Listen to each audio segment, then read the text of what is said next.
Deci detox digital. Dar cum începem? Cred că cel mai fain ar fi să începem cu două lucruri. Unu, să nu ne începem ziua,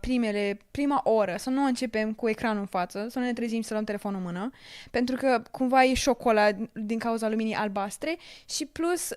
de ce ne povestea Adina de chestia asta cu dopamină, că ne vine reward-ul ăla și intrăm în ciclul ăla vicios, cumva să lăsăm pauza aia de prima oră, nu știu, să bem un cafea, o ceai, să citim, să scriem, dacă trebuie să lucrăm, să ne punem partea de creative work, unde să punem dump de idei creative, să ne organizăm, gen, efectiv, e agenda, nu știu, dar să luăm chestii fizice, nu să căutăm doar în online, să ne scriem pe tabletă, pe laptop. Și un alt lucru fain e tot așa, dar seara, cu o oră înainte, să nu ne mai uităm pe niciun device, pentru că studiile arată faptul că dacă ne uităm la un ecran cu lumină albastră, ne afectează secreția hormonală a melatoninei, care este hormonul care se ocupă cu starea aceea care ne duce în somnolență și ne dă, creierul se pregătește, ok, nu mai am lumină, trebuie să intru în stare de somn. Wow. Și dacă ținem deoparte monitorul și ecranul, device, orice ar fi, cumva ne ajută și să avem o calitate mai bună a somnului și un somn mai profund.